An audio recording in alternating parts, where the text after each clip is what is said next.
Okay guys, आज हम start करेंगे बहुत ही इंपॉर्टेंट टॉपिक गास थ्योरम, गास लॉ।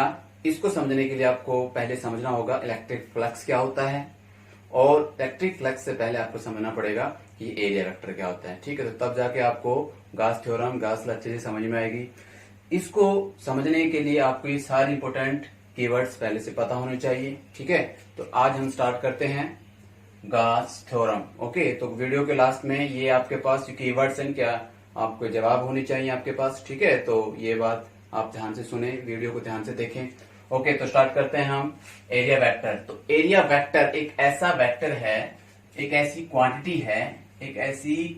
है, विच परपेंडिकुलर और you can say normal, which is perpendicular to the surface, perpendicular to surface होता है। एंड एक बात बताओगे इसके अंदर आउटवर्ड डायरेक्शन के अंदर होता है। ओके, तो आप इसके अंदर ये बताओगे। ओके, सो एरिया वेक्टर क्या बताया मैंने, कोई भी surface, suppose this is the surface, इस सरफेस के परपेंडिकुलर इस तरफ क्या होगा एरिया वेक्टर, इस सरफेस के परपेंडिकुलर इस तरफ, इस सरफेस के परपेंडिकुलर ये क्या होगा इसका एरिया वेक्टर। ओके, तो जिस तरफ भी सरफेस होता है उसी के परपेंडिकुलर क्या होता है, ये एरिया वेक्टर होता है, और हमेशा ये आउटवर्ड डायरेक्शन के अंदर में होता है। तो ये बात इसमें ध्यान रखना आपको। एरिया वेक्टर समझ में आ गया। ठीक है, तो suppose this is any surface, कोई छोटा सा सरफेस आपने लिया है, इस पूरे सरफेस का एक छोटा सरफेस लिया है, इस सरफेस के परपेंडिकुलर इस तरफ ये यूनिट वेक्टर इसकी डायरेक्शन बता रहा है। ठीक है, और डायरेक्शन बताने के लिए हमने इसका यूनिट वेक्टर लिया है। वैसे हमारे पास यहाँ देखना है एरिया वेक्टर कौन सा होगा, आपको पता है भाई डीएस कैप क्या होता है, डीएस अपॉन डीएस का मोड। तो हमारे पास डीएस वेक्टर चाहिए, तो डीएस वेक्टर क्या हो जाएगा, डीएस का ये और साथ में डीएस। ओके, सो आपको यहाँ ये ध्यान में रखना है इसका area vector, and area vector is always perpendicular to the surface. ठीक है, तो एरिया वेक्टर हमेशा सरफेस के परपेंडिकुलर होता है, तो वो सरफेस चाहे कैसा भी हो सकता है। सपोज ये कुछ आपके पास सरफेस है, इस सरफेस के परपेंडिकुलर कौन कौन से हो सकते हैं, सपोज दिस वन, देखो ऐसे, ये इसका एरिया वेक्टर है। ठीक है, हमेशा इसके क्या रहेगा, परपेंडिकुलर रहेगा।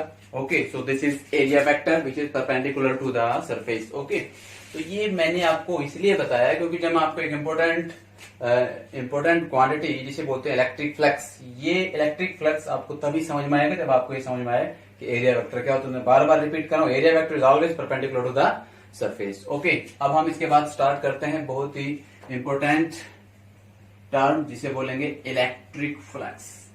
ओके, इलेक्ट्रिक फ्लक्स क्या होता है, तो व्हाट इज इलेक्ट्रिक फ्लक्स आप बताओगे। इलेक्ट्रिक फ्लक्स इज द, ये इलेक्ट्रिक फ्लक्स होता है अमाउंट या intensity of electric field lines, आप कह सकते हैं amount of electric field lines. ये है एक ऐसी quantity, the amount of electric field lines,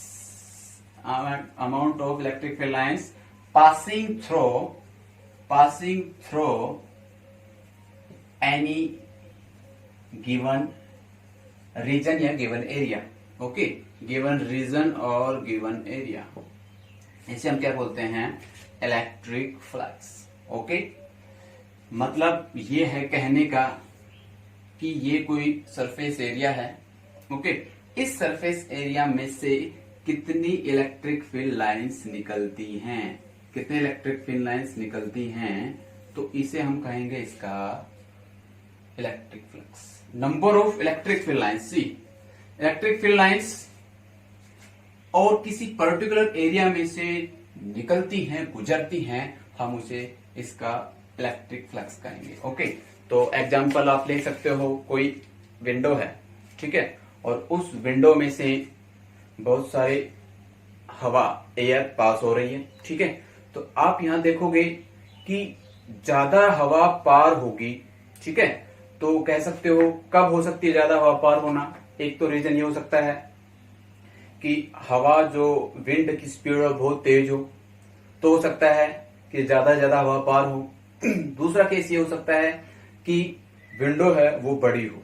दो केस हो सकते हैं कि भाई कहीं एक जगह आपको एयर इकट्ठा करना हो तो ज्यादा से ज्यादा कब होगा, ज्यादा कब होगा?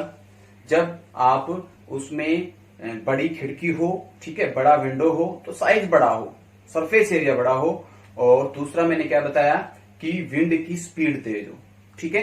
तो ऐसे आप देख सकते हो कि आप किसी एक पर्टिकुलर रीजन में ज्यादा से ज्यादा एयर को इकट्ठा कर सकते हो। यहां हमें क्या ध्यान में रखना है, क्या देखना है कि कोई पर्टिकुलर एरिया है, उस पर्टिकुलर एरिया में से आपको देखना है कि नंबर ऑफ जो ये इलेक्ट्रिक फील्ड लाइंस कितनी पास होती हैं। Number of electric field lines से मतलब यहां है कि the intensity of electric field. Intensity of electric field से मतलब ये है, वहां मैंने जो आपको बताया था कि स्पीड ज्यादा है या कम है, यहां number of electric field lines से मतलब है कि भाई इलेक्ट्रिक फील्ड लाइंस यहाँ ज्यादा है या कम है। ओके, ज्यादा इलेक्ट्रिक फील्ड लाइंस होंगी तो किसी पर्टिकुलर रीजन में जो फील्ड लाइंस पास होंगी तो वो ज्यादा होंगी, तो हम कह सकते हैं कि इसका क्या होगा, इलेक्ट्रिक फ्लक्स ज्यादा होगा। Is it clear to you? Okay, यहां मैंने आपको बताया था कि ये जो मैंने आपको एग्जांपल दिया था कि एयर की स्पीड ज्यादा है, तो यहां ये समझो कि इलेक्ट्रिसिटी, इलेक्ट्रिक फील्ड इंटेंसिटी जो किसी पर्टिकुलर रीजन में फ्लो हो रही है, तो यहां इलेक्ट्रिक फील्ड इंटेंसिटी केस में आपको ये बताना है कि यहां इंटेंसिटी, वहां स्पीड है, और यहां इलेक्ट्रिक फील्ड के केस में क्या है, इंटेंसिटी ज्यादा है, ठीक है। तो इलेक्ट्रिक फील्ड इंटेंसिटी ज्यादा कब होगी बताओ भाई? जब number of maximum electric field lines, congested electric field lines जब किसी रीजन में से पास होंगी, तो हम कह सकते हैं कि इंटेंसिटी इस समय इलेक्ट्रिक फील्ड की ज्यादा है। ओके, तो ज्यादा number of maximum number of electric field lines किसी रीजन में से पार होती हैं तो हम उसे क्या कहेंगे, इलेक्ट्रिक फील्ड इंटेंसिटी ज्यादा है। ओके, तो ज्यादा है और आपको एक ज्यादा बड़ा विंडो मिले, ठीक है, आपको यहां ज्यादा बड़ा सरफेस मिले जिसमें से क्या पार हो रही हैं, इलेक्ट्रिक फील्ड लाइंस पार हो रही हैं, तो हम उस सरफेस का क्या बोलेंगे, इलेक्ट्रिक फ्लक्स। क्या बोलेंगे भाई जहां उस सरफेस का इलेक्ट्रिक फ्लक्स। तो मैंने आपको बताया, बात समझ में आई? ओके, तो इलेक्ट्रिक फ्लक्स का हम सिंबल यूज करते हैं, तो इसके लिए जो सिंबल यूज करते हैं वो मैंने आपको इसके साथ में बता भी दिया है। इसमें सिंबल हम क्या यूज करते हैं, ठीक है, इसके लिए फाई सिंबल यूज करते हैं इलेक्ट्रिक फ्लक्स के लिए। और इस इलेक्ट्रिक फ्लक्स का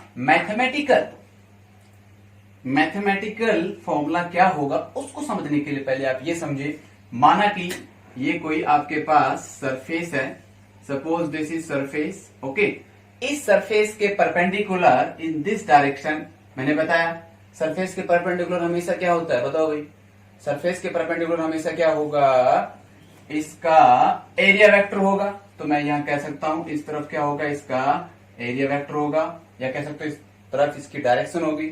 always perpendicular and should be in outward direction, outward direction के अंदर इसकी डायरेक्शन होनी चाहिए, ठीक है। तो अब हमने ये देखा, और इलेक्ट्रिक फील्ड लाइंस कुछ ऐसे फ्लो कर रही हैं एट एंगल थीटा।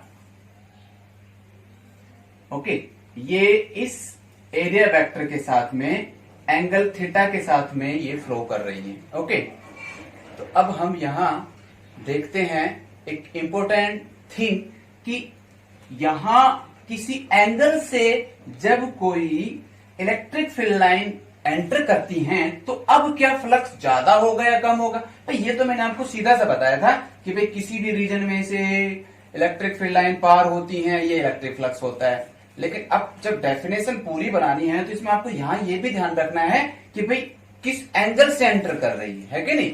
भाई जो एयर है, हो सकता है वो बिल्कुल ऐसे एंटर करे, हो सकता है एयर कुछ इस एंगल से एंटर करे, ठीक है। तो आप देख सकते हो जब एयर इस एंगल से एंटर करेगी, तो यहां आप देखोगे मैक्सिमम, आपको क्या देखने को मिलेगा, यहां मैक्सिमम यहां एयर मैक्सिमम पार हो जाएगी। ऐसे ही यदि इलेक्ट्रिक फील्ड लाइंस बिल्कुल ऐसे एंटर करती है तो यहां भी आप कह सकते हो इस केस के अंदर कि भाई इस सरफेस, यहां सरफेस इसका ये है, ठीक है, ये वाला सरफेस, तो इस सरफेस में से इलेक्ट्रिक फील्ड लाइंस आप बताओ कि ज्यादा पार करेंगी यदि बिल्कुल ऐसे होंगी, और यदि थोड़ी सी डायरेक्शन इसकी ऐसे हो जाएगी, ठीक है। तो अब आप देखोगे सभी इलेक्ट्रिक फील्ड लाइंस पार नहीं हो पाएंगी, ये वाली इलेक्ट्रिक फील्ड लाइन रुक गई, ये वाली electric field line I mean कहने का मतलब क्या है कि यदि आपने ये जो सरफेस बदल दिया आपने किसी एंगल थीटा से, या इलेक्ट्रिक फील्ड लाइंस को किसी एंगल थीटा की डायरेक्शन से एंटर करवाया विद द एरिया वेक्टर, तो यहां आप क्या बताओगे इस केस के अंदर कि यहां जो फ्लक्स है वो कम हो जाएगा। सीधी सी बात है कि एक जो विंडो बताई थी मैंने, उस विंडो के बिल्कुल सरफेस के परपेंडिकुलर लाइन आती हैं, एयर की जो यहां स्पीड आती है, एयर आती है, तो वो जब उसमें से गुजरती है तो आप देखोगे ज्यादा से ज्यादा एयर पास हो जाएगी। अब यदि विंडो वही है, एयर थोड़ा सा किसी एंगल से एंटर करती है, ठीक है, दूसरे एंगल से एंटर करती है, तो अब जब एयर एंटर करेगी उस विंडो में तो आप देखोगे कि अब इतनी ज्यादा क्या नहीं कर पाएगी, एयर एंटर नहीं कर पाएगी। ओके, और यदि ये सरफेस है, ये विंडो समझो आप, दिस इज विंडो, ये विंडो है और इस विंडो के इस डायरेक्शन में हवा चली तो बताओ हवा ऐसे कैसे पार निकल जाएगी भाई, विंडो के आर पार थोड़ी जाएगी। ठीक है, जैसे दिस इज विंडो, विंडो के ऐसे यदि कोई इलेक्ट्रिक फील्ड लाइन एयर, यहां मैं एयर का एग्जांपल ले रहा हूं, एयर यदि ऐसे एंटर करी, इसके बिल्कुल ऐसे परपेंडिकुलर एंटर करेगी, तो आप कहोगे कि भी ज्यादा से ज्यादा यहां एयर पास हो गई है। लेकिन यदि ये किसी एंगल इस एंगल से पार करे, इस एंगल से आती है एयर, इस एंगल से आती है एयर, तो अब एयर इतनी ज्यादा नहीं करेगी। और यदि बिल्कुल ऐसे आती है तो एयर ऐसे आएगी, तो एयर तो आप देखोगे बिल्कुल ऐसे कैसे ये बिना इस विंडो के उधर पार हुए ये ऐसे कैसे निकल जाएगी। कहने का मतलब यदि हम एयर को किसी बड़े से कमरे में रखना चाह रहे हैं, स्टोर करना चाह रहे हैं, तो वो अब एयर स्टोर नहीं हो पाएगी, क्योंकि विंडो के बिल्कुल ऐसे इसके सरफेस के पैरेलल यदि एयर चलेगी तो एयर बिल्कुल भी इसके अंदर नहीं आएगी। इजेंट क्लियर, समझ में आया कि नहीं? ओके, तो मैं आपको यही बताना चाह रहा हूं कि यदि यहां किसी एंगल थीटा से ये जो इलेक्ट्रिक फील्ड लाइन है ये एंटर करती हैं किसी सरफेस के अंदर, और वहां हम ये देखते हैं कि ये इसकी जो एरिया वेक्टर है, इस एरिया वेक्टर के एट एंगल थीटा पे एंटर कर रही है। So these are the electric field lines. Okay, तो अब हमें ये बात तो मैंने बता दी कि आपने बताया सर ऐसे ऐसे आया तो ज्यादा हुआ, किसी दूसरे एंगल से आती है तो हम देखते हैं कि नंबर ऑफ जो लाइंस हैं, एयर की लाइंस है, वो कम पार हुई। ठीक है, एयर वहां कम पार हुई, तो यहां आप कैसे बताओगे मैथमेटिकली कि ये कम हो गई? तो देखो, आप एक बात देखो, फिलहाल आप ये देखो, इसका एरिया वेक्टर किस तरफ है, माना कि इसका एरिया वेक्टर किस तरफ है, इन दिस डायरेक्शन। ओके, यहां से क्या आ रही है, एयर। ओके, तो यहां से एयर आएगी तो क्या होगा बताओ, इसके साथ एंगल क्या है, 0। तो इस केस में विंडो ऐसे है, लाइक दिस, विंडो ऐसे है। ठीक है, आपके लिए कैसा है ये, ठीक है, आपको ऐसे, और इस तरफ से एयर ऐसे एंटर कर रही है, लाइक दिस, इस तरफ से एयर ऐसे एंटर करेगी, तो आप देखोगे इसके अंदर मैक्सिमम एयर पार हो जाएगी।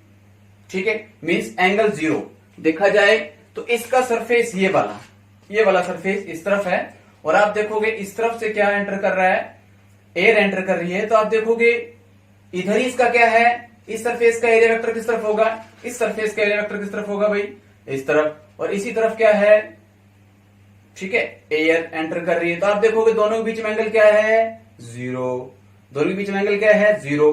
तो आप देखोगे जब एंगल 0 हो रहा है तो मैक्सिमम जो एयर है वो पार हो रही है। यहां आप ये देखोगे कि यहां इलेक्ट्रिक फील्ड लाइंस इधर से एंटर कर रही है, तो मैक्सिमम इलेक्ट्रिक फील्ड लाइन पार हो रही है। ठीक है, बात करते हैं ये। अब यदि इधर से एंटर करे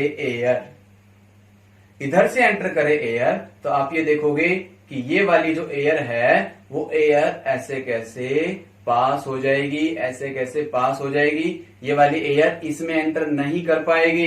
in the same way electric field lines भी इस सरफेस के यदि ऐसे एंटर करती है, इसका एरिया वेक्टर, इस सरफेस का एरिया वेक्टर किस तरफ होगा, इस तरफ इसका क्या है, area vector. So this is the area vector, और इस तरफ से क्या एंटर कर रहा है, इसके अंदर इलेक्ट्रिक फील्ड, तो इस केस के अंदर इलेक्ट्रिक फील्ड बिल्कुल भी एंटर नहीं करेगा।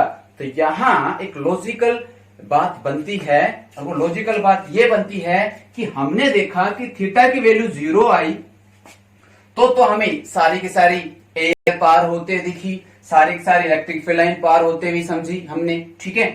अब यदि थीटा की वैल्यू मैंने 90 की, थीटा की वैल्यू 90, थीटा की वैल्यू 0 का मतलब यहां है कि एरिया वेक्टर, ठीक है, ये जो हमने ds लिया है, ये जो हमने ds लिया है, इस ds के और इलेक्ट्रिक फील्ड के बीच में हमने एंगल 0 किया तो हमने देखा मैक्सिमम इलेक्ट्रिक फील्ड लाइंस पार हो गई।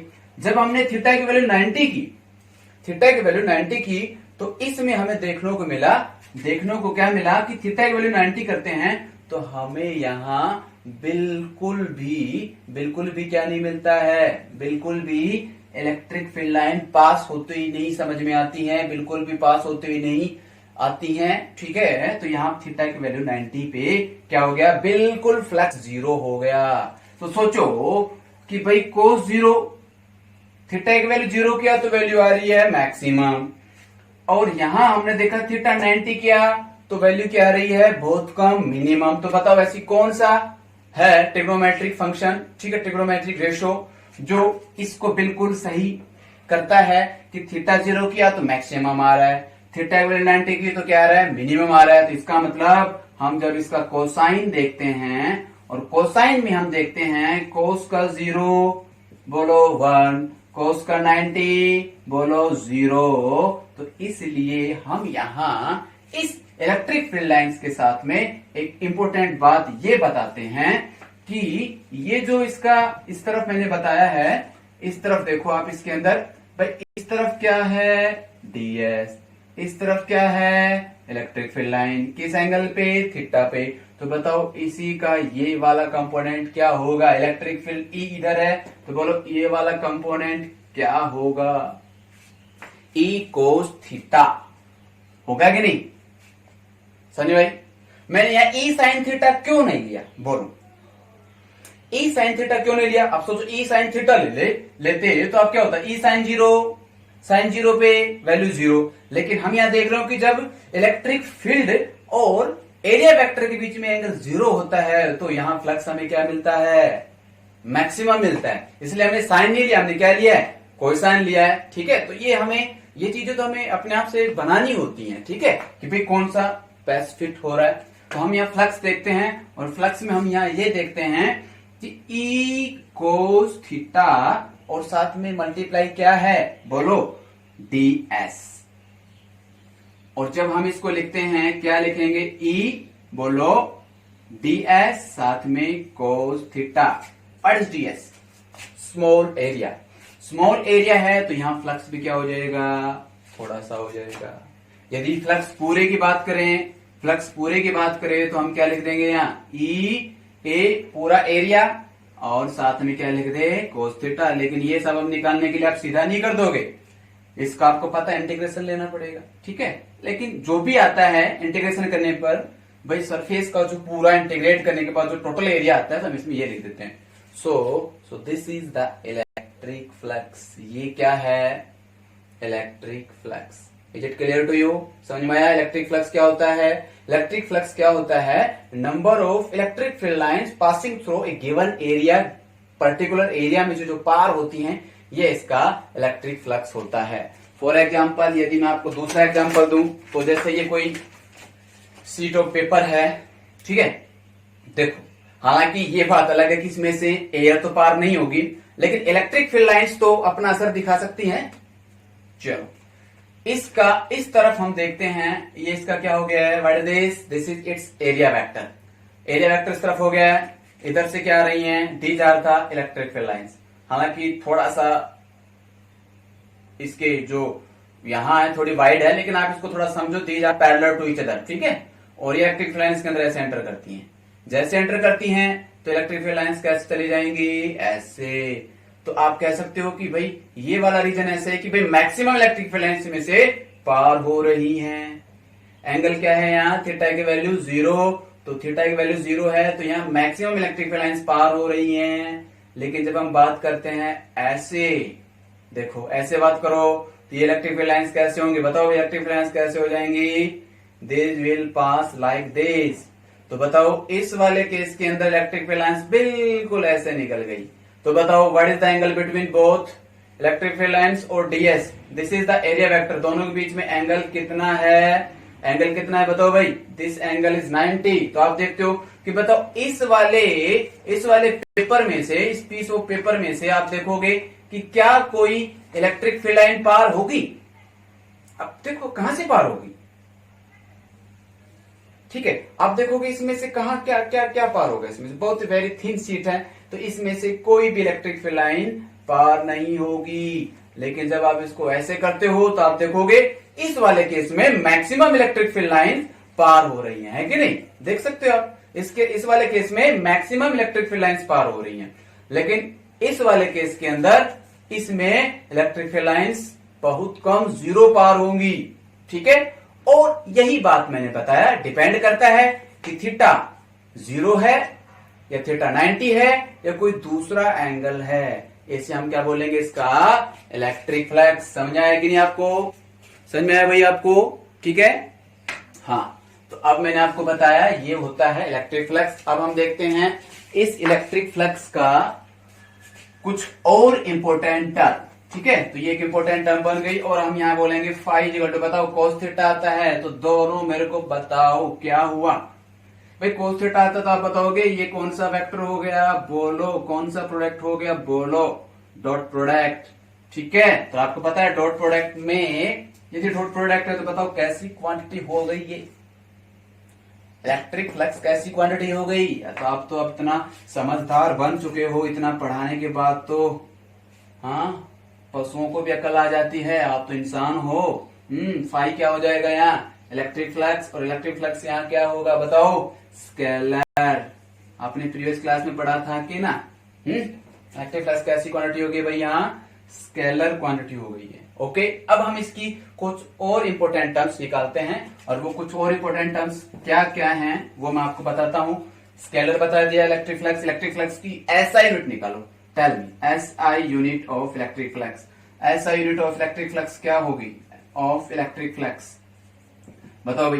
इलेक्ट्रिक फील्ड का क्या होता है, इलेक्ट्रिक फील्ड इंटेंसिटी का न्यूटन पर कूलम, एरिया का क्या होता है मीटर स्क्वायर, तो आप लिख सकते हो क्या, newton metre square per coulomb, newton metre square coulomb inverse. इतना समझ में आया कि ना, सीधा साफ आएगा।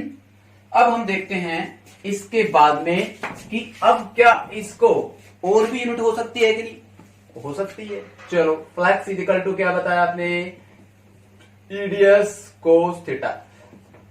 भाई ये जो ट्रिग्नोमेट्रिक रेशियोज हैं, sine theta, cos theta, tan theta, इनकी तो कोई यूनिट होती ही नहीं है, ठीक है। तो अभी बताया इसका मैंने न्यूटन, बोलो कूलम, और ये मीटर क्या होता है, सरफेस एरिया मीटर स्क्वायर होता है। चलो अब क्या मैं इसको ऐसा ले सकता हूं, न्यूटन मीटर मीटर और डिवाइड में कॉलम, ऐसा ले सकता है कि नहीं। मैं मीटर को मैंने 2 बार लिख दिया है, न्यूटन मीटर क्या हो जाएगा, व्हाट इज न्यूटन मीटर, अरे फोर्स क्या होता है न्यूटन, वर्क डन क्या होता है फोर्स इंटू डिस्टेंस, तो ये वर्क क्या हो जाएगा force into distance, and what is force Newton, distance क्या होता है मीटर, तो न्यूटन मीटर किसके बराबर हो गया, वर्क के बराबर, और वर्क की ऐसा यूनिट क्या होती है जूल, तो आप ले सकते हो जूल, बोलो metre and divide by coulomb. समझ में आई कि नहीं बात, ये बात समझ में आई कि नहीं आपको, ओके। चलो इसकी एक यूनिट और आपने ले ली, क्या देख लिया आपने, जूल मीटर पर कूलम, ओके जेएमसी, ठीक है। अब इसके बाद हम इसकी और भी यूनिट डिराइव कर सकते हैं, ठीक है, और इसकी वजह से हमें फ्लक्स से ये मिला। अच्छा, क्या आप इसकी मदद से इसकी यूनिट पता कर सकते हो, what is the SI unit of electric field intensity.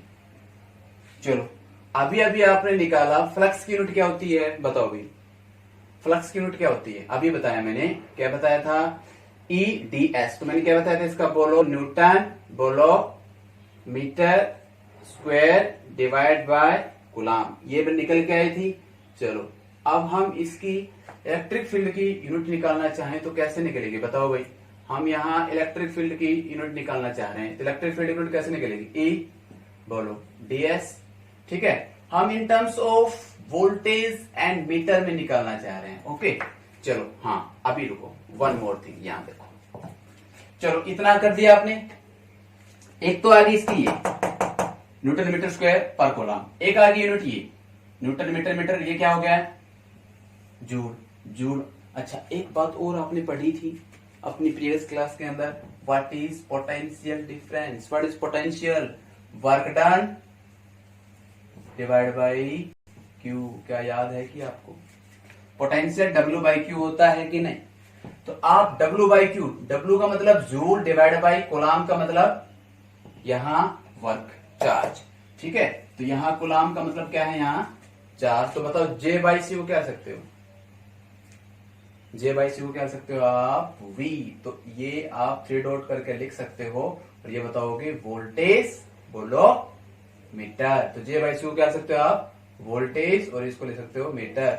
Okay so this is known as the unit of electric flux. तो आपने इलेक्ट्रिक फ्लक्स की कितनी यूनिट बना दी है, एक यूनिट, ये एक यूनिट आ गई ये, ओके दूसरी यूनिट आ गई है ये, तीसरी यूनिट आ गई है ये। देखो कितनी यूनिट बना दी आपने। अब मैंने जो आपको बताया था यहाँ कि हम इलेक्ट्रिक फील्ड की यूनिट निकाल सकते हैं कि नहीं, हाँ निकाल सकते हैं। और कैसे निकालोगे, देखो हम इलेक्ट्रिक फ्लक्स की, सॉरी इलेक्ट्रिक फील्ड की, इसकी यूनिट बना दी हमें, ठीक है। तो देखो फ्लक्स की अभी अभी क्या निकल के आई है, बोलो वोल्टेज मीटर, ओके। और यहाँ क्या था, ई डीएस, डीएस का क्या होता है, बोलो बोलो भाई, डीएस का क्या होता है, ई मीटर स्क्वायर। तो ई निकालना चाहोगे तो क्या हो जाएगा, voltage metre divide by E metre square. तो देखो आप इससे ये कट गया, इसका एक क्या बच गया, सॉरी ये छोड़ो आप, और ये क्या आ जाएगा, वोल्टेज मीटर। तो इलेक्ट्रिक फील्ड की एक और यूनिट होती है एंड दैट इज वोल्टेज पर मीटर। समझ में आया कि नहीं आपको, इलेक्ट्रिक फील्ड की एक यूनिट आपने और निकाली, वोल्टेज पर मीटर। जो आपने पहले क्या पढ़ा था, न्यूटन पर कूलम ही तो पढ़ा था भाई आपने। इलेक्ट्रिक फील्ड अभी तक यही पढ़ा है, इलेक्ट्रिक फील्ड क्या होता है, force by coulomb, F by Q, यही तो पढ़ा आपने, फोर्स और कूलम यही पढ़ा था आपने, चार्ज पढ़ा था, ठीक है। तो यहाँ आपने यहाँ ये भी एक और देख ली, इलेक्ट्रिक फील्ड की यूनिट क्या होती है, वोल्टेज पर मीटर। ये जब आप इलेक्ट्रिक पोटेंशियल वाला टॉपिक पढ़ते तब आपको शायद ये वहां समझने को मिलता, लेकिन अब आपने पहले ही एक यूनिट और निकाल ली। जैसे आपने इसकी 3 यूनिट निकाल ली, किसकी, फ्लक्स की, ये हो गया, एक ये हो गया, ये हो गया, ठीक है। ऐसे आपने इलेक्ट्रिक फील्ड की भी दूसरी यूनिट निकाल ली, ओके समझ में आ गया।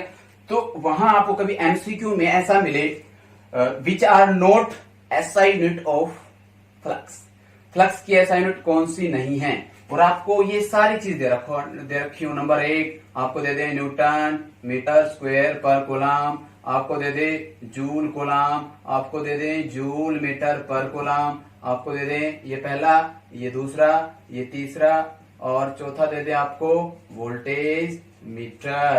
तो बताओ कौन सी यूनिट नहीं है इलेक्ट्रिक फ्लक्स की, विच इज नॉट। तो देखो अब वहां आपको एक तो पढ़ा था भाई हमने, ये तो पढ़ा था, ठीक है।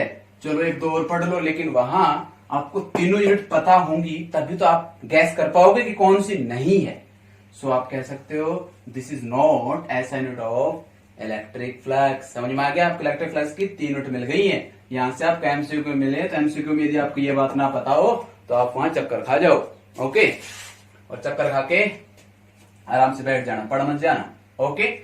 अब हम स्टार्ट करते हैं इसके बाद एक बहुत ही इंपॉर्टेंट टॉपिक, और जिसे बोलते हैं, क्या बोलते हैं, गॉस थ्योरम। लेकिन थोड़ा सब्र करो, आप इसका मेरे को डायमेंशनल फॉर्मूला निकाल के दिखाओ। फ्लक्स का डायमेंशनल फॉर्मूला क्या होगा बताओ भाई, फ्लक्स का डायमेंशनल फॉर्मूला बताओ, निकालो क्या होता है। फ्लक्स का डायमेंशनल फॉर्मूला निकाल सकते हो, बताओ क्या, ई डी एस। अब इसका तो कोई डायमेंशनल फॉर्मूला होता ही नहीं है कोस थीटा का, इसलिए इलेक्ट्रिक फील्ड का क्या होता है, force divide by charge, DS का मीटर का स्क्वायर मतलब लेंथ का स्क्वायर। तो चलो मैं स्टार्ट करूं, फोर्स का क्या होता है, M L T minus 2, length का 2 स्क्वायर, इसका क्या होता है, ए टी, ठीक है। तो आप क्या निकाल सकते हो बताओ भाई, एम एल 3 टी माइनस 3, इसका ये टी ऊपर चला जाएगा और बचा का। सो this is the dimensional formula of electric flux, समझ में आया आपको इतना? ओके, अब हम इसके बाद स्टार्ट करते हैं गॉस थ्योरम। तो गॉस थ्योरम में आपको बहुत ही इंपॉर्टेंट टॉपिक है, ठीक है। तो इससे पहले आपको मैंने बताया था एरिया वेक्टर समझ में आ गया, इलेक्ट्रिक फ्लक्स क्या होता है ये समझ में आ गया। अब यहाँ एक बहुत इंपॉर्टेंट थ्योरम जिसे बोलते हैं गॉस थ्योरम या गॉस लॉ। ओके, तो गॉस थ्योरम क्या होती है, तो ठीक है, इसमें आप ये समझोगे गॉस थ्योरम के अंदर आप ये बताओगे इसके अंदर कि the surface integral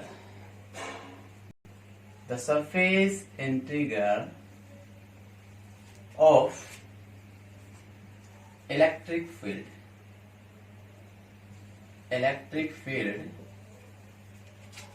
is surface integral of electric field in air oblique vacuum is 1 by epsilon naught. What is epsilon naught? Absolute permittivity times the total charge enclosed within the surface.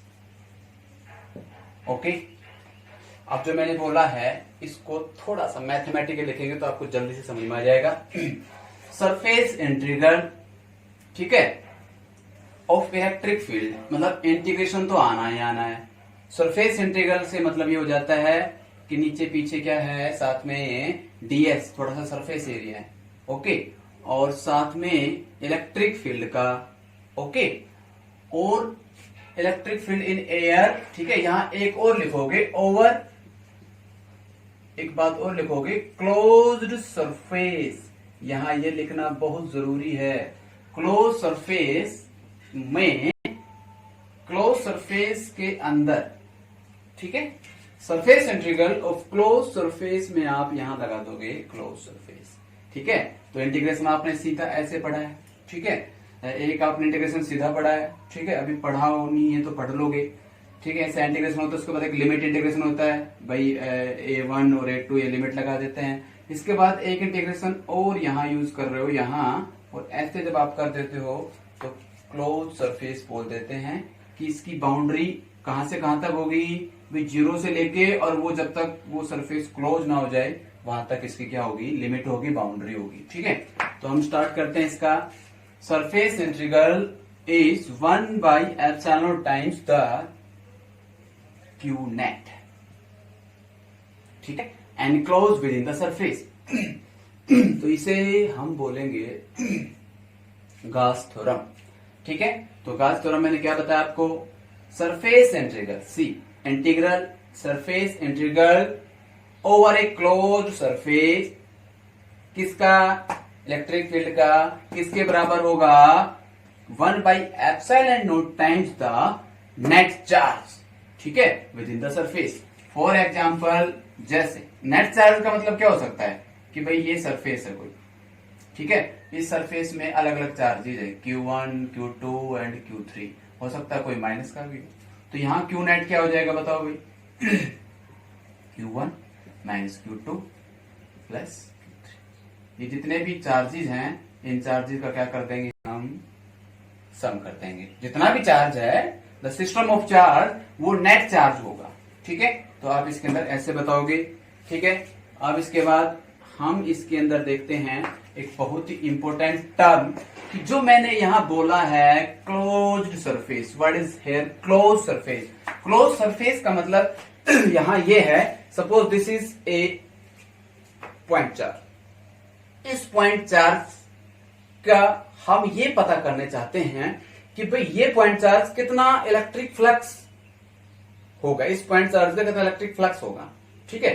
तो ये जो electric flux है, ये electric flux किस तरफ होगा, what is electric flux, इसका electric flux क्या होगा, भाई ये हर डायरेक्शन क्या करेगा, हर डायरेक्शन में क्या रेडिएट करेगा, इलेक्ट्रिक फील्ड, हर डायरेक्शन में इलेक्ट्रिक फील्ड अप्लाई करेगा।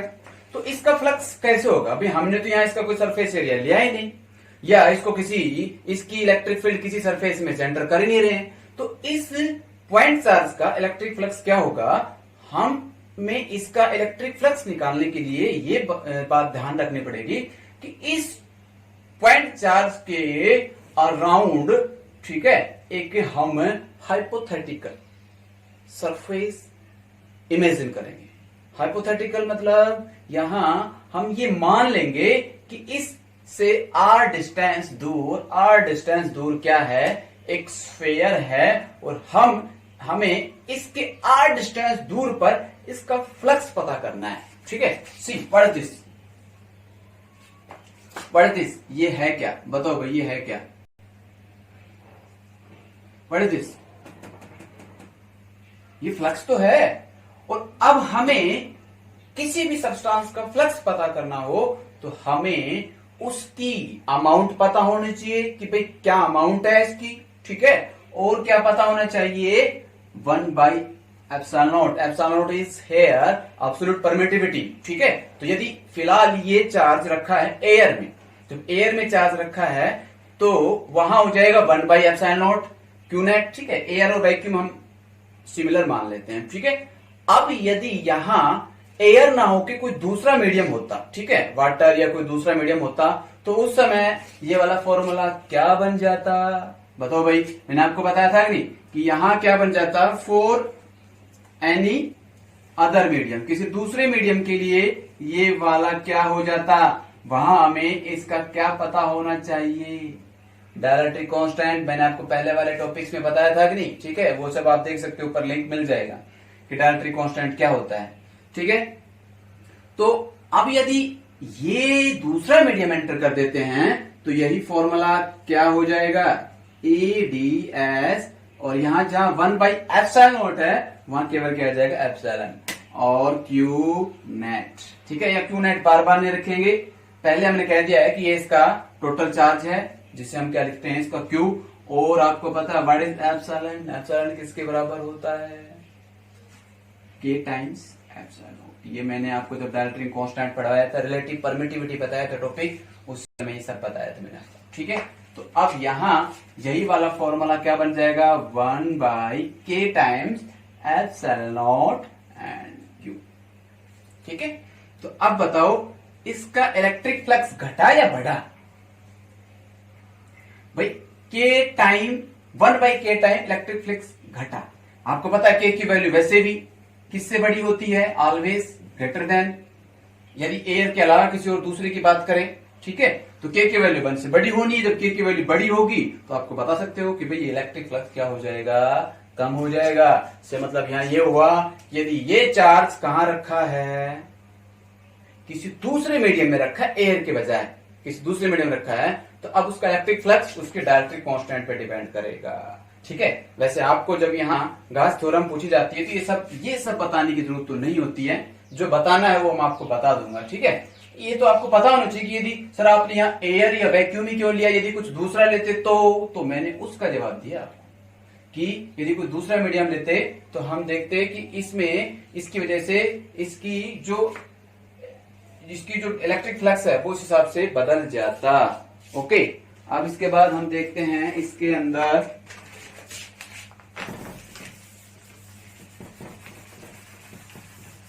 Okay important term Gaussian surface, Gauss law. ऐसे ही इसके अंदर एक important Gaussian surface. What is Gaussian surface, मैंने बोला ना कि यहां मैंने अभी इस पॉइंट चार्ज के चारों अराउंड मैंने एक सरफेस माना था, this is the Gaussian surface, the closed surface. ठीक है, तो आप बताओगे व्हाट इज गासियन सरफेस, आप बताओगे क्या बताओगे, the hypothetical. What is hypothetical, tell me what is hypothetical. भाई मैंने इस चार्ज के अराउंड कोई था तो नहीं ना, मैंने मानना था। ठीक है, तो उसे हम बोलेंगे द हाइपोथेटिकल सरफेस, और वो हाइपोथेटिकल सरफेस होगा, लेकिन वो कैसा होना चाहिए, शुड बी क्लोज्ड होना चाहिए, और किसके चारों तरफ, around a point charge, is known as hypothetical surface और नॉन एज गाशियन सरफेस। समझ में आया कि नहीं आपको क्या होता है? ठीक है, तो ये मैंने आपको बताया, दिस इज नॉन एज गास थ्योरम। हमने इसका इलेक्ट्रिक फ्लक्स निकाल लिया with the given point charge, और उस पॉइंट चार्ज से हम उसका इलेक्ट्रिक फ्लक्स निकाल लिया। ठीक है, अब हम यहां करते हैं इसका प्रूफ। हमने थ्योरम का स्टेटमेंट दिया है, ठीक है, अब हम इस थ्योरम का प्रूफ चाहते हैं, और प्रूफ के तौर पर आप बताओगे, इसका प्रूफ बताओगे। प्रूफ करने के लिए, ठीक है, इसको प्रूव करने के लिए आप यहां जो मैंने आपको बताया था, electric field due to point charge, क्या बताया था मैंने आपको, बताओ। Electric field due to point charge, यदि आपको वो भी नहीं पता तो ऊपर लिंक देख सकते हो, वो आप बाद में देख सकते हो। E equal to K Q upon R square. So this is the electric field due to point charge where K is 1/4 pi epsilon naught. तो आप इसको यहां ये भी लिख सकते हो 1/4 pi epsilon not. So this is the electric field, ये इसकी इलेक्ट्रिक फील्ड होगी। ओके, तो अब हम देखते हैं प्रूफ करने के लिए। सबसे पहले हम ऐसा एक चार्ज लेते हैं, पॉइंट चार्ज लेते हैं, और इसके अराउंड हम एक हाइपोथेटिकल स्फीयर इमेजिन कर लेते हैं, जो इससे आर रेडियस की, ठीक है, रेडियस की स्फीयर पे हमने ये एक हाइपोथेटिकल सरफेस माना। तो आप यहां एक चीज और इमेजिन करोगे कि छोटा सा इसका हम क्या मानेंगे, थोड़ा सा रीजन लेंगे, और वो रीजन क्या होगा, इसका थोड़ा सा जो रीजन होगा वो क्या होगा, ds। आप देखोगे इसकी जो इलेक्ट्रिक फील्ड लाइन्स है वो कैसे होंगी, लाइक दिस। इसकी जो इलेक्ट्रिक फील्ड लाइन्स होंगी वो इस रीजन में कुछ ऐसे पार नहीं होंगी, टेल मी। ये इलेक्ट्रिक फील्ड लाइन्स इस रीजन में से ऐसे पार हो रही होंगी, ठीक है। जैसे आप देखते हो टॉर्च में जो एकदम से रेज निकलती हैं, जो रेडिएशन से ऐसे निकलती है, बाहर की तरफ लाइट निकलती है, तो ऐसे निकलती है ना, थोड़ा थोड़ा ऐसे वाइड होती चलती है ना, ठीक है। तो ऐसे ही ये पॉइंट चार्ज अपने बाहर जो इलेक्ट्रिक फील्ड लाइन छोड़ेगा, किसी पर्टिकुलर रीजन के लिए बात करें तो वो कुछ ऐसे, ठीक है। देखा जाए तो हर डायरेक्शन में कर रहा है, ठीक है, लेकिन हम इसका कोई पर्टिकुलर रीजन ले रहे हैं, और वो पर्टिकुलर रीजन क्या है, इसका ds, स्मॉल सरफेस। ओके, तो स्टार्ट करते हैं हम इसके अंदर। सबसे पहले आप यहां देखोगे ds, तो बताओ ds का सरफेस एरिया का जो एरिया वेक्टर होगा वो इस तरफ होगा कि नहीं। आपको पता है ये हमेशा कैसे होगा, ऑलवेज इन आउटवर्ड डायरेक्शन। तो मैंने इसका क्या ले लिया, ये एरिया वेक्टर। उसके बाद बोलो क्या होगा, इसी डायरेक्शन में क्या होगी, इलेक्ट्रिक फील्ड लाइन हमेशा परपेंडिकुलर क्या होती हैं, सरफेस के। मैंने आपको पहले बता चुके इलेक्ट्रिक फील्ड आने वाले टॉपिक में, ठीक है। तो इस तरफ क्या होगा, इसी तरफ क्या होगा, इलेक्ट्रिक फील्ड, ठीक है। तो हम स्टार्ट करते हैं, ठीक है। स्टार्ट करने के लिए, प्रूफ स्टार्ट करने के लिए पहले आपको पता होना चाहिए हम इसका क्या लेके चलेंगे, LHS, ठीक है। और LHS क्या है इसका, ठीक है, प्रूफ के लिए आप LHS लेके चलो, ठीक है। अपने प्रीवियस क्लासेस में पढ़ाई होगा, LHS is equal to RHS साबित कर दिया, तो आपने साबित कर दिया कि भाई ये वाले थ्योरम सही है क्या ना। चलो देखते हैं भाई, करो। इसमें LHS क्या है इसका बोलो, सिग्मा, सॉरी, इसका सरफेस इंटीग्रल EDS और कुछ ऐसे है, ये हमने ले लिया। और जो किसके बराबर होता है बोलो, ऐसे करेंगे E बोलो DS cos थीटा। ओके, अब बताओ E और DS के बीच में एंगल कितना है, 0 डिग्री। तो आप बताओगे सिंस, जैसा कि E और DS, since theta is 0 degree, किस किस के बीच में, E एंड DS के बीच में, ठीक है। E एंड DS के बीच में एंगल कितना है, 0 डिग्री। तो बताओ अब तुम यहां इसको क्या लिख सकते हो, ऐसे रखो E, आगे बोलो DS, आगे बोलो cos 0, हट गया। तो अब हम इसके बाद नेक्स्ट स्टेप क्या करते हैं, cos 0, ठीक है, cos जीरो की वैल्यू क्या होती है 1, तो हम इसको क्या लिख देंगे EDS। ओके, अब ये चीज बच रही है, ये इंटीग्रेशन है। इंटीग्रेशन में हम देखते हैं this is DS, small portion आपके पास, इसको हमें इंटीग्रेट करना है, बड़ा करना है, ठीक है। तो अब हम यहां करेंगे ई को तो ले लेंगे चालाकी से बाहर। भाई ई को बाहर क्यों लिया? भाई इलेक्ट्रिक फील्ड यहां इस पॉइंट के ऊपर कांस्टेंट है, इस पर्टिकुलर रीजन में कांस्टेंट है। जब तक कि आप इस क्यू की वैल्यू घटाओ बढ़ाओ ना, इलेक्ट्रिक फील्ड क्या रहेगी? कांस्टेंट रहेगी। कब तक? जब तक कि आप इसकी डिस्टेंस को घटाओ बढ़ाओ ना, इलेक्ट्रिक फील्ड क्या रहेगी? कांस्टेंट। चालाकी नहीं की है इसमें, हमें ये सब बातें पता है, इसलिए तो हमने ये बात रखी है कि इलेक्ट्रिक फील्ड को क्या है कांस्टेंट, उसको हमने क्या रख लिया है बाहर। अब बची है क्या DS। DS is not constant because हमने DS थोड़ा सा लिया है ना, तो DS यहां देखेंगे, यहां देखेंगे, इस स्फीयर के हर पॉइंट पे DS DS DS DS सभी DS को जोड़ेंगे तो क्या बनेगा? सभी DS को जोड़ेंगे तो इसका जब इंटीग्रेशन करेंगे तो हमें क्या मिलेगा? एक क्लोज स्फीयर मिलेगा, और उस क्लोज स्फीयर का सरफेस एरिया क्या होता है? 4πr²। डू यू नो क्या होता है? बताओ भाई। इसका DS का जब इंटीग्रेशन करोगे तो क्या आएगा? 4πr²। ओके, चलो। और एक बात आपको और पता होनी चाहिए, electric field due to point charge, this one, ये बात मैंने आपको पहले बता दी। Electric field due to point charge 1/4πε0 tell me Q divide by R²। चलो, इसके बाद अब हम लिखते हैं यहां इसके अंदर, बोलो भाई क्या करें इसके अंदर? E 1/4πε0 QR²। ओके, ये पढ़ लिया हमने। चलो DS का क्या होता है? What is DS? DS का जो इंटीग्रेशन करेंगे क्या आएगा? 4πr²। 4π से 4π कैंसिल, R² से R² कैंसिल, बचा इसमें का Q/ε0, ये बचा। बोलो साबित हो गया? हो गया कि नहीं? तो क्या आप कह सकते हो कि ये क्या है? RHS, और ये क्या है? LHS। तो आप कह सकते हो अब ये बातें भी लिख दो भाई, तुम अपनी पहले क्लास में पढ़ते आ रहे हो, LHS is equal to RHS, तो हैंस प्रूव्ड। आया कि नहीं? बनाएंगे रिजम, आएगा ना फील कुछ?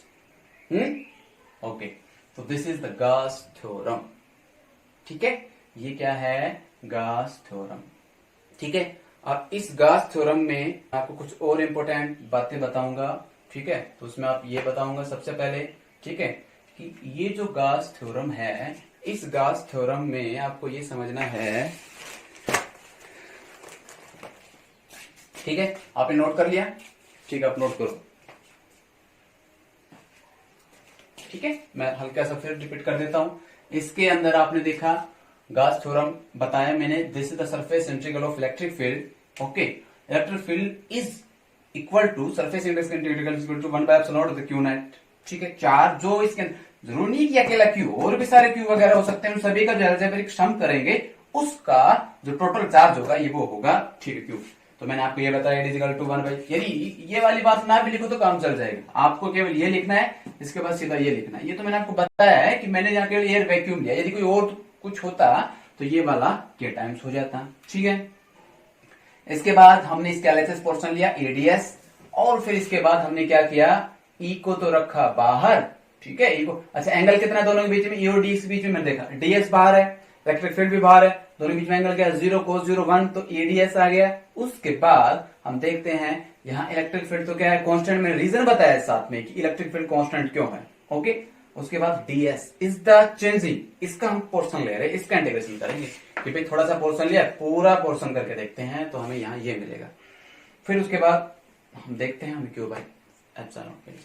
So is it clear? ये बात समझ में आएगी नहीं? ओके, तो अब हम यहाँ कुछ इंपोर्टेंट बातें यहाँ आपको मैं डिस्कस करता हूँ इसके अंदर, ठीक है। चलो, ये बात तो मैंने वैसे भी आपको लिखवानी, I mean, उस लॉ के अंदर नहीं लिखनी, कोई जरूरत नहीं है ये बात आपको प्रूव करने की, मैं केवल इसी को यही मिटा देता हूँ, ठीक है। तो चलो अब इसके अंदर हम देखते हैं, इसके अंदर बहुत इंपॉर्टेंट बात ये देखते हैं कि ये जो लॉ है, ठीक है, गॉस थ्योरम है जो भी, ये आप बताओगे does not depend on the charge placed outside the enclosed sphere outside the hypothetical sphere। ठीक है, ये केवल किस पे डिपेंड करता है आप बताओगे, ये अप्लीकेबल किसके लिए? ठीक है, इट इज अप्लीकेबल ओनली, ये किसके लिए अप्लीकेबल है? It is applicable only for the charge body inside. तो चार्ज बॉडी इनसाइड मतलब यहां क्या है? इनसाइड किसके इनसाइड? एक हाइपोथेटिकल स्फीयर माना है। ठीक है, उसके इनसाइड होगी तो केवल उसी का इलेक्ट्रिक फ्लक्स हमें देखना है ना। तो बात तो सीधी सी है, हमें इसका इलेक्ट्रिक फ्लक्स देखना है, तो इनसाइड होगी तो इसी की वजह से दिखेगा। यदि कोई बाहर होता है तो उसका कोई लेना देना नहीं होगा। चलो इसको मैं आपको समझाऊंगा कि भाई इसका कोई लेना देना क्यों नहीं होगा। ओके, ये आपको बताता हूं मैं आपको कि भाई इसका लेना देना क्यों नहीं होगा। ठीक है, तो ये आप बताओगे इसके अंदर रीजन, और आप बताओगे ठीक है, does not depend on the body. कौन सा? चार्ज बॉडी आउटसाइड जो कोई बॉडी होगी उससे यहां कोई लेना देना नहीं होगा। ठीक है, तो ये बात आपको पता होनी चाहिए। ठीक है, तो मैं इसका एग्जाम्पल के साथ में बताता जाता हूं। ठीक है, ये आपने नोट कर ही लिया था। ठीक है, तो साथ में एक बात बताता हूं, एक्सप्लेन करने के लिए मैं यहां आपको बता देता हूं। ठीक है, एग्जाम्पल के तौर पर जैसे आपसे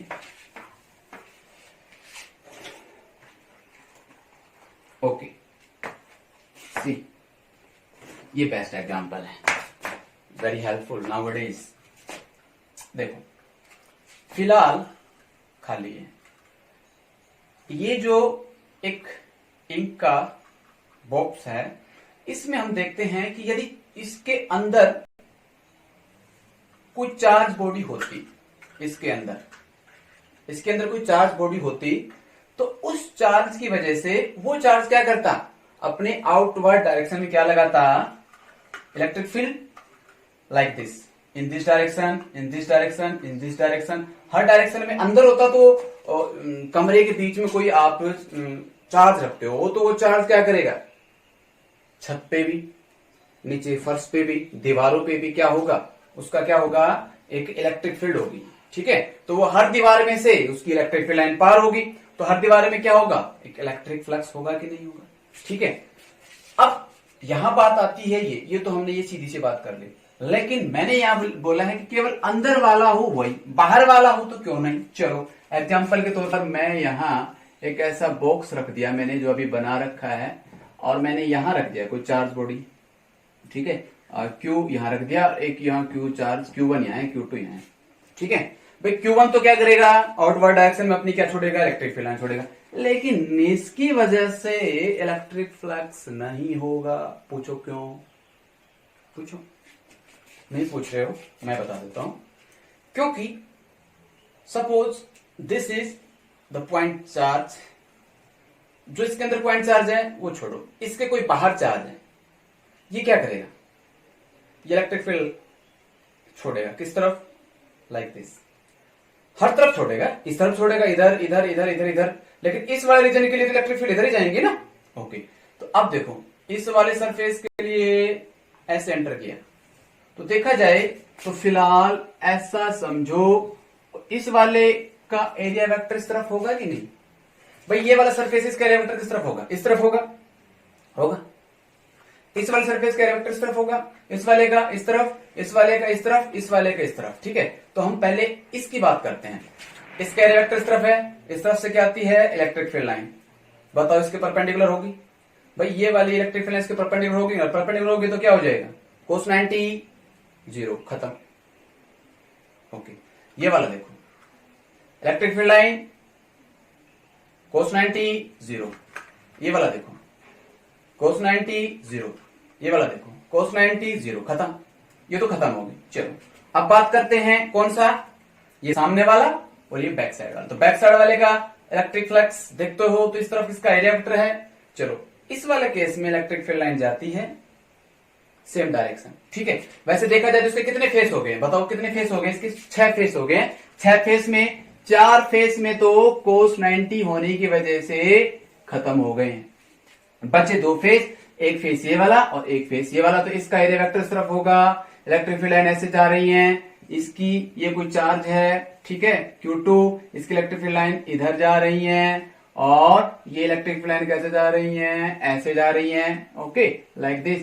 तो बताओ भाई, what are this electric field lines, what are this electric field lines, what is this, ये क्या है, इसका एरिया वेक्टर है। तो ये इसका एरिया वेक्टर इस तरफ है, इलेक्ट्रिक फील्ड लाइन इस तरफ है, तो बताओ एंगल कितना होगा, एंटी पैरेलल, एंटी पैरेलल होगा। तो बताओ इसके अंदर एंगल कितना होगा, थीटा 180। एंड व्हाट इज 180, कोस 180 की वैल्यू क्या होती है, -1, ओके। तो अब यहां देखेंगे हम EDS1, चलो ये वाला सरफेस था ना, वो DS1 था, और कोस 180 की वैल्यू क्या होती है, कोस 180। भाई दो ही सरफेस बचे, एक सरफेस ये और एक सरफेस यहां, क्या बच जाता है, EDS, बोल, कोस 0 डिग्री, कोस जीरो क्या होता है, कोस 0 क्या होता है, 1। चलो ये वाला तो क्या हो गया, EDS2, ठीक है, और ये क्या हो गया, E-DS1। देखो ध्यान से देखो, EDS2, ये देखो और ये देखो, ये EDS1 नेगेटिव, ये EDS2 पॉजिटिव। क्या S1 S2 बराबर नहीं होंगे, what is S1 S2, S1 इसका ये सरफेस है और S1 इसका ये सरफेस है, S2 इसका ये सरफेस है, बोले दोनों बराबर होंगे कि नहीं। आपको पता है S1 is equal to S2, जब ये सरफेस दोनों बराबर हैं तो क्या हो जाएगा, आप कह सकते हो EDS, S1 is equal to S2 something S, EDS is equal to, ये आप इसमें जोड़ दो EDS, दोनों क्या हो गए हैं, माइनस का प्लस का क्या हो गया, कैंसिल आउट, क्या बचा, 0। पता कोई इलेक्ट्रिक फ्लक्स हुआ इसका, नहीं हुआ ना, क्यों, क्योंकि चार्ज बॉडी बाहर है, चार्ज बॉडी अंदर होगी तो इलेक्ट्रिक फ्लक्स सभी के लिए होगा, और वो कितना होगा, देखो भाई ये वाला, देखो भाई बीच में रखा है चार्ज, इसके बीच में रखा है, इसके बीच में रखा है, बीच में रखा है, तो इलेक्ट्रिक फील्ड इस तरफ होगी, इस तरफ क्या होगा, एरिया वेक्टर, अंदर चार्ज रखा है, बाहर की तरफ क्या छोड़ेगा इलेक्ट्रिक फील्ड, तो इसी तरफ क्या है इसका एरिया वेक्टर, इस तरफ क्या है इलेक्ट्रिक फील्ड, इस तरफ एरिया वेक्टर, इस तरफ इलेक्ट्रिक फील्ड, इस तरफ एरिया वेक्टर, इस तरफ इसकी इलेक्ट्रिक फील्ड। तो आप सोच सकते हो कि इस वाले केस में ये कंट्रीब्यूट करेगा इसका फ्लक्स बनाने में, but outside no mean of electric flux. बात समझ में आई कि नहीं, ठीक है, तो मैंने आपको यही तो बात बताई है, ठीक है, ये बात बता दी मैंने आपको, ठीक है। इसका और एग्जांपल भी आप ले सकते हो, ठीक है। अच्छा, जब आपसे पूछा जाता है व्हाट इज गास थ्योरम एंड व्हाट इज गास लॉ, तो आपको केवल क्या करना था, ये सब, फिर इसके बाद मैंने क्या बताया, इसका डेरिवेशन, और ये इतना, ठीक है। ये तो मैं आगे आपको समझाने के लिए बता रहा हूं, ठीक है, तो आप इसको आगे नोट भी कर सकते हो। जैसे फॉर एग्जांपल ये आपके पास दो स्फीयर है, इसमें चार्ज है 10 कूलम, 5 कूलम, इसमें चार्ज है, यहां कोई चार्ज है, एक यहां कोई चार्ज है, यहां कोई 7 कूलम चार्ज, ठीक है। चलो अब हम स्टार्ट करते हैं। हम निकालना चाहते हैं, suppose this is the sphere S1 and this is sphere S2, ये स्फीयर S1 है, ये स्फीयर S2 है। तो चलो हम निकालते हैं इलेक्ट्रिक फ्लक्स क्या होगा, देखो EDS, ठीक है, ये इसका electric flux, total electric flux हो जाएगा। इंटीग्रेट करने के बाद हम यहां देखते हैं, S1 वाले के लिए देखते हैं, मैंने लिख दिया S1, ठीक है। S1 वाले के लिए क्या होगा भाई, इस वाले स्फीयर में 10 और 5, 10 and 5 15, तो 10 and 5 कितने हो जाएंगे, 10 + 5, this is charge divided by epsilon not. समझ में आया कि नहीं, इस चार्ज, इस स्फीयर के अंदर जितना चार्ज है उसका सम divided by epsilon not, okay. तो अब इस वाले में क्या मैंने 7 कूलम का यूज किया, नहीं किया, क्योंकि जो इस स्फीयर के अंदर है केवल व केवल उसकी वजह से इसका इलेक्ट्रिक फ्लक्स होगा, आउटसाइड वाले के लिए कोई इसका फ्लक्स नहीं होगा। फॉर स्फीयर S1, चलो बात करते हैं S2, EDS2। तो देखो स्फीयर S2 है, स्फीयर S2 के अंदर हम देखते हैं, ये स्फीयर S2 है, तो ये स्फीयर S2 है, इसके लिए तो 10 भी है, 5 भी है और 7 भी है, तो ये सारे क्या हो जाएंगे, इस वाले स्फीयर के लिए ऐड हो जाएंगे। तो यहां क्या लिखोगे, 10 + 5 + 7 divided by epsilon not. Is it clear, समझ में आया कि नहीं? ठीक है, मैंने आपको बताया, क्या क्या बताया भाई आपको, कि भाई जो चार्ज अंदर रहेगा वो तो कंट्रीब्यूट करेगा, और जो चार्ज बाहर रहेगा आप उसको बिल्कुल भी क्या नहीं करोगे, उसको बिल्कुल भी इंक्लूड नहीं करोगे। Is it clear? आपको समझ में आया कि ना? आ गया भाई? ओके, तो अब ये सब आपका क्या था, गाउस थ्योरम। ठीक है, गाउस थ्योरम से रिलेटेड आपको मैंने ये सब बताया। ठीक है, तो ये बहुत इंपॉर्टेंट टॉपिक है, बहुत इंपॉर्टेंट टर्म इसमें सीखने को मिली आपको। और इसके बाद हम पढ़ाएंगे इसके कुछ एप्लीकेशन, इसके कुछ इंपॉर्टेंट न्यूमेरिकल्स। ओके।